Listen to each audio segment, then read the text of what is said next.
नमस्कार आप सभी को स्वागत है आप सबका सौरभ सर क्लासेस में। So today we are going to discuss about a very prestigious and important examination, NDA examination. अभी हाल में मैंने आपके साथ एक वीडियो शेयर किया था जिसमें मैंने ये आपको बताया था कि एनडीए के फॉर्म फिलअप कब होता है, एनडीए होता क्या है, ये एग्ज़ाम कैसे आप क्रैक कर सकते हैं। तो जिसे भी डिफेंस में इंटरेस्ट होता है, जो भी बच्चा आगे डिफेंस जॉइन करना चाहता है, तो ये एग्ज़ाम उन सभी बच्चों के लिए होता है। अब यहाँ पर दिक्कत क्या होता है कि कोई नया स्टूडेंट है जो प्रिपरेशंस तो करना चाहता है बट उसे ये नहीं पता कि एग्ज़ाम आता कैसा है। तो ये वीडियो आज मैं आपके साथ जो शेयर कर रही हूँ इसमें ये सारे जो प्रॉब्लम है वो भी आपकी सॉल्व हो जाएगी। मैं आपसे 2024 का पेपर आपको मैं पूरा दिखा रही हूँ, ठीक है? एक-एक क्वेश्चन, एक-एक आंसर नहीं आपको मैं बता रही हूँ। पहले आज इस वीडियो में सिर्फ मैं बता रही हूँ कि पैटर्न किस तरह से रहता है। फिर आपको मैं ये पेपर सॉल्व करके अपने नेक्स्ट वीडियोज़ में दिखाऊँगी ताकि आप अगर इंटरेस्टेड होंगे, तो ही आप नेक्स्ट वीडियो देखेंगे, नहीं तो खामखा टाइम वेस्ट करके कोई फ़ायदा नहीं होता। तो बच्चों देखो एनडीए एनए एग्ज़ामिनेशन 2024 का ये क्वेश्चन पेपर है, ओके? तो इस क्वेश्चन पेपर में क्या-क्या आता है एज़ इट इज़ मतलब ये एकदम एग्ज़ैक्ट पेपर आप ऐसे ही देखो, ऐसे ही आता है, ठीक है ना? तो ये जो अनुक्रम है ये ए मैं लेकर आई हूँ, ए है आपके सामने। तो इसका बी भी आता है, अलग-अलग अनुक्रम होते हैं, बट ए मैं पहले आपके सामने लेकर आई हूँ, सिर्फ़ हमें समझना है पेपर आएगा कैसे। तो एमसीक्यू पैटर्न है, ठीक है? पार्ट ए में आपके किस तरह के क्वेश्चन्स आएँगे वो देख लीजिए। पार्ट ए में जैसे ग्रुप ऑफ वर्ड्स कुछ दे दिए जाएँगे और अंडरलाइन करके दे दिया जाएगा। फिर आपको निर्देश देंगे कि आपको करना क्या है, जैसे अपोज़िट यहाँ पर कहा गया कि अपोज़िट बताओ, ये जो अंडरलाइन वर्ड है फॉलेबल इसका अपोज़िट क्या होगा? तो इस तरह के वर्ड्स जब आते हैं जैसे फॉलेबल है, वैग्यू है, ठीक है?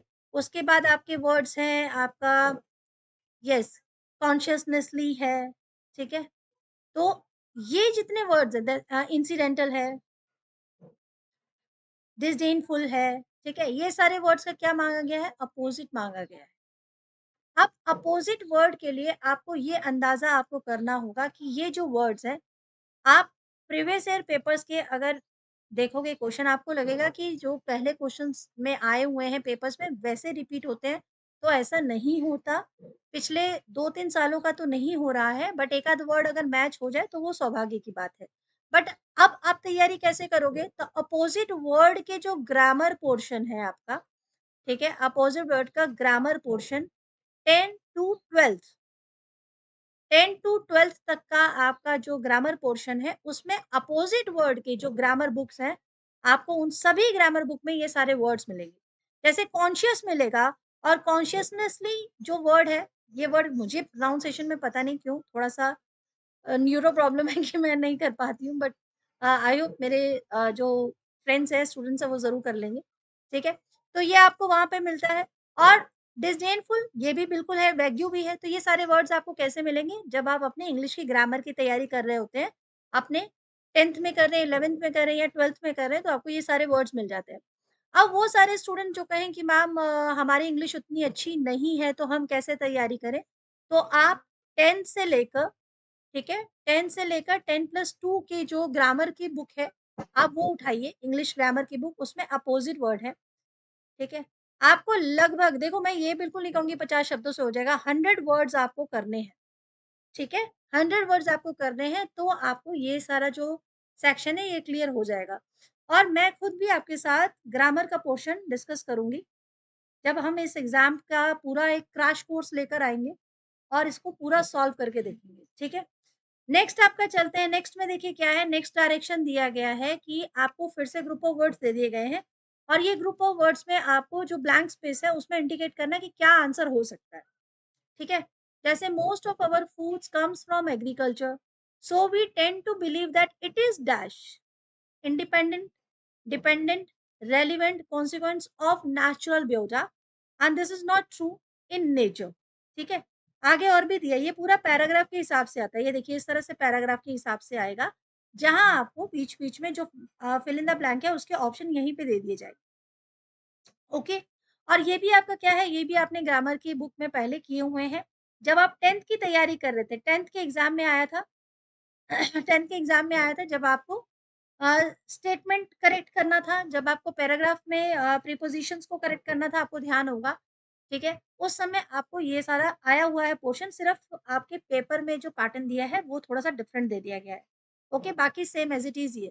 अब यहाँ पर आप देखिए, मोस्ट ऑफ आवर फूड्स वाले में यहाँ पर क्या आ सकता है, ठीक है? वो आप मुझे बताइए कमेंट सेक्शन में। मैं आपको आंसर्स क्यों नहीं बता रही हूँ, क्योंकि जब स्टूडेंट्स ये कहते हैं ना कि वी डोंट नीड क्लासेस, तो यहाँ पर जब ये वीडियो पूरा खत्म हो जाएगा, तो आप मुझे बताएँगे कि क्लासेस होना चाहिए कि नहीं होना चाहिए, आप खुद से तैयारी कर सकते हैं। ये सिर्फ़ मैं अपने कोर्स को बेचने के लिए नहीं कह रही हूँ, आप किसी से भी पढ़िए, लेकिन बिना गाइडेंस के इस तरह के कॉम्पिटिटिव लेवल एग्ज़ामिनेशंस को क्रैक कर पाना न एकदम मतलब इम्पॉसिबल है, ठीक है? ऐसे ही आपको 8th नंबर पे ऑप्शंस मिल जा रहे हैं, ओके? और आप नीचे पूरा ये पैराग्राफ को अपने हिसाब से सॉल्व करके देखेंगे। But again you need practice, और प्रैक्टिस आप खुद से करना चाहें, बिल्कुल मैंने आपको बताया ही है कि खुद से कर सकते हैं। अदरवाइज़ जब आप कहीं पर फॉर्मल तैयारी करेंगे, तो बिल्कुल आपको सही तरीके से पता चल जाएगा। तो 15 फिल इन द ब्लैंक्स हैं, आपके 4 ऑप्शंस हैं जिसमें आपको करना हो। इसकी ट्रिक सिंपल सी है, आप एक स्टोरी की तरह इसे पढ़ना शुरू करेंगे तो आपको हेल्प होगा, बट विदाउट एनी ग्रामर और विदाउट एनी इंग्लिश और प्रीपोजिशंस आपके लिए मुश्किल हो जाएगा। अगले पैराग्राफ में आते हैं, अगले पैराग्राफ में बोला गया है कि भई ये वर्ड्स हैं, ठीक है? जिसमें एक सेंटेंस है, वो बाकी के 4 अल्टरनेटिव हैं। तो आपको कंप्लीट करना है सेंटेंस को, और आपको करेक्ट अल्टरनेटिव लगाना है। ये कंपैरेटिवली जो इसका पहला क्वेश्चन था, जो पहले इससे पहले क्वेश्चन्स किया, उससे ईज़ी है। बट डिपेंड करता है कि यहाँ पर स्टिल आपको कित क्या-क्या याद होना चाहिए, आपको टेंस का पता होना चाहिए, टेंसेस का कैसे यूज़ किया गया है। आपको यहाँ पर प्रीपोज़िशंस का पता होना चाहिए, कैसे यूज़ हो सकता है, ठीक है? मोडाल्स का पता होना चाहिए। तो आपको जो बेसिक ग्रामर है 10th का, उसको अच्छे से उसकी जानकारी होनी चाहिए। जैसे यहाँ पर है question number 16, Preeti suggest that I asked to your advice, that I had asked your advice, that I can have asked your advice, that I ask your advice। अब यहाँ पर कौन सा सेंटेंस ठीक बैठ सकता है? तो कन्फ्यूजन कैसे दूर हो सकता है? जब आपने ये सारी चीज़ें पढ़ी होंगी तो। आई बात समझ में? क्वेश्चन नंबर 17 भी वही है। क्वेश्चन नंबर 18 सेंटेंस आपको अल्टरनेटिव जो सेंटेंस है दे दिया गया है। ठीक है? His condition is serious, but it should be worse, it ought to be worse, it could be worse, it had been going to be worse. So without informations, आप without practice ये portion भी नहीं कर सकते। So if you are going to fill up the NDA examination form, तो एक perfect guidance होना बहुत ज़रूरी है। और मुझे लगता है ये वीडियो देखने के बाद आपको ये ज़रूर क्लियर हो जाएगा कि आपको पढ़ना क्या-क्या होता है। आप चाहें तो आप थोड़ा समय लें एटलीस्ट 15 डेज़ आप लें, ठीक है? कोई भी कहीं पर इंस्टीट्यूट जॉइन करने से पहले 15 डेज़ आप ग्रामर को दें, ठीक है? ग्रामर को देने के बाद आप ये देखिए कि क्या आप खुद से कितना प्रिपेयर कर पा रहे हो। और यदि आप कहते हो कि ma'am we are not financially very strong, देखो कोई भी हो सकता है, मैं भी जब तैयारी कर रही थी तो मैं भी फाइनेंशियली उतनी स्ट्रांग नहीं थी, तो थोड़ा प्रॉब्लम होता है, ठीक है? तो उसके बाद क्या करना होगा आपको, अगर आप 15 डेज़ में देखो, यूट्यूब चैनल्स पर ग्रामर्स तो है, बट यहाँ पर भी हमारा ही थोड़ा फ़ॉल्ट आ जाता है कि कहीं न कहीं ग्रामर का प्रॉपर वे में हर कोई ठीक से बता नहीं पाता है। तो आप सामने वाले का प्रेज़ेंटेशन देखने पर मत जाना, आप नॉलेज पर जाना, कि जो सामने वाला आपको पढ़ा रहा है, उसकी नॉलेज कितनी है, ठीक है? That's more important then presentation कि बहुत सुंदर पीपीटी है, ये वो है, उन सब चीज़ों में मत जाओ। नॉलेज इज़ ऑलवेज़ इम्पोर्टेंट, ठीक है? दिखावे से अच्छा जो होता है, वो ज्ञान होता है। इस तरह के क्वेश्चन आपके कितने आते हैं, आप देख रहे हो यहाँ पर, ठीक है? आपका पूरा 25 तक ये पूरे क्वेश्चन्स हैं यहाँ पर। 17 से लेकर नहीं, 16 से लेकर 17 से। नहीं, 16 से लेकर आपका पूरा, ठीक है? यस, 25 तक आपके पूरे ये क्वेश्चन्स हैं जो आपको ये वाले पैटर्न के करने। यानी अभी तक आपने देखा कि ग्रामर के जो हमारे पोर्शन 10th के होते हैं, आप जब उसके सब सेक्शन देखोगे, ठीक है? 10th के ग्रामर के अभी आप बुक निकालो, जस्ट जब मैं आपकी ये वीडियो आपके साथ चल रहा है, उसमें आप सेक्शंस देखोगे, ठीक है? सेक्शंस देखो, उसके बाद सब सेक्शन देखो। जब सब सेक्शंस देखोगे तो आपको क्लियर हो जाएगा कि ये वहाँ से निकाले गए हैं, ये तो यहाँ पर लिखा गया है, ये सब आता है। ऐसे ही नेक्स्ट आप और आगे बढ़ेंगे तो यहाँ पूछा जाएगा कि आपको एप्रोप्रिएट जो मीनिंग है, वो बताना है, यानी अल्टरनेटिव मीनिंग दे दिया गया है। अ व्हाइट लाई, क्या होता है व्हाइट लाई? एक सफ़ेद झूठ, क्या होता है? एक सफ़ेद झूठ, an offensive way of describing something to do something completely impossible, a lie that is absolutely and universally true, a lie that you tell to avoid hurting someone. एक सफ़ेद झूठ क्या होता है? सफ़ेद झूठ तो आप सब, हम भी बोलते ही रहते हैं, ठीक है? बैड ब्लड, गंदा खून, ये क्या होता है? ठीक है? काउंट योर ब्लेसिंग्स, अपने जो हम ये पता है क्या है? ये आप जो कहते हैं ना कि हम लोग शब्दों का यूज़ करते हैं, ठीक है? जो स्मॉल वर्ड्स होते हैं, आइडम्स हो गए उन सब का, ठीक है? तो यहाँ पर आपको उन सब के मीनिंग पता होने चाहिए तो ही आप कर पाते हैं।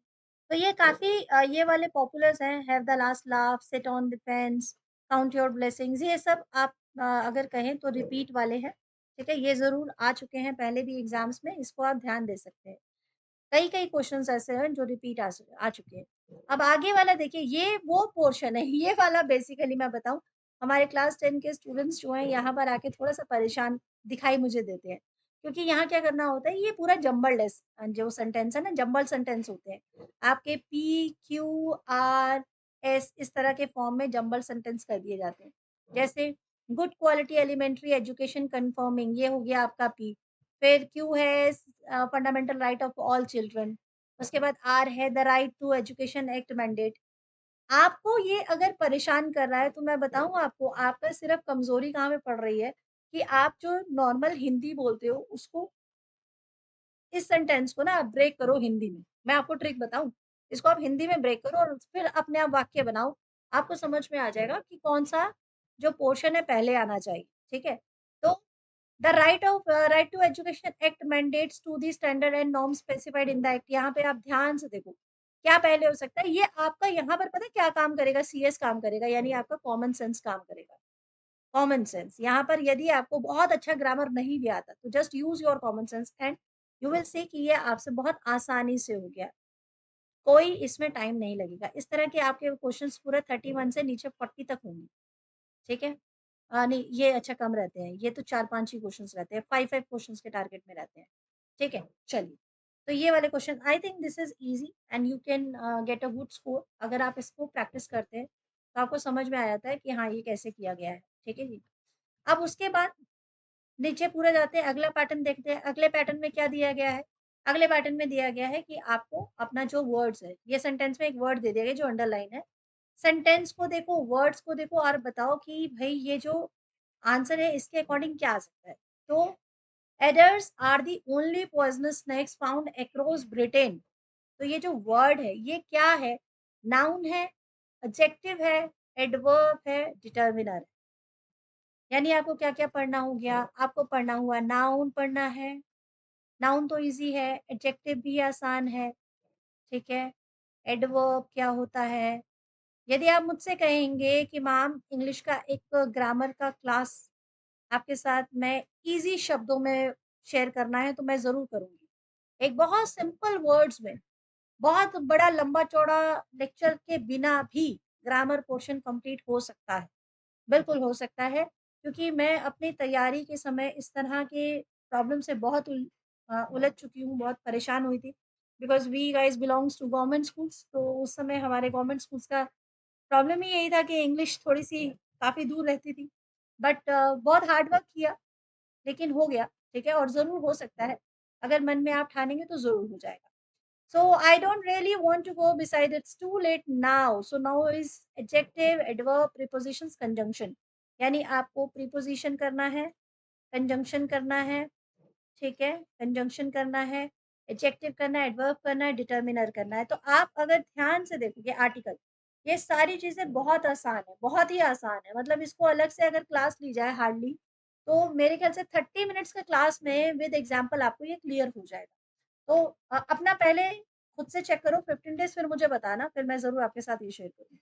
अब ये जो पैसेज आते हैं ना, इसका एक सिंपल सा ट्रिक है। मैं पैसेज अभी नहीं पढ़ रही हूँ, मैं सीधे जा रही हूँ क्वेश्चन्स पे। अब मैं क्वेश्चन दे रही हूँ, देख रही हूँ, जैसे ये क्वेश्चन है, what according to the passage is the unwelcome form of the globalization, unwelcome form of the globalization, globalization of the diseases, elusive goal of globalization, history of fatal disease, selective use of antibiotics। ठीक है, समझ में आया? अब मैं थोड़ा सा पढ़ लेती हूँ एंड हमें क्वेश्चन समझ में आ गया है तो we live in a time when globalization is rapidly encompassing travel, information, trade, and investment. The internet ties people together in ways unimagined a few years ago. The globalization of health, however, remains an elusive goal. Similar to the globalization of economic well being, Laurie Gate in The Coming Plague describe an unwelcome, ये देखो, unwelcome form of globalization। ठीक है, अब इसका answer क्या है? The globalization of disease. That's it, हो गया। यही है पैसेज को सॉल्व करने का तरीका। समझ में आया बात? ठीक है, क्लियर हुआ? चलिए, यहाँ तक का अब मैं आपको होमवर्क देके जाती हूँ कि सिर्फ इस पैसेज को जरा इसी वे में सॉल्व करके रखिए और मैं मिलूंगी आपसे नेक्स्ट वीडियो में, जो इसका पार्ट 2 वीडियो होगा। ठीक है, आई होप आपको ये क्लियर हो गया होगा, समझ में आ गया होगा, और फिर हम जल्दी ही इसके नेक्स्ट वीडियो में मिलेंगे।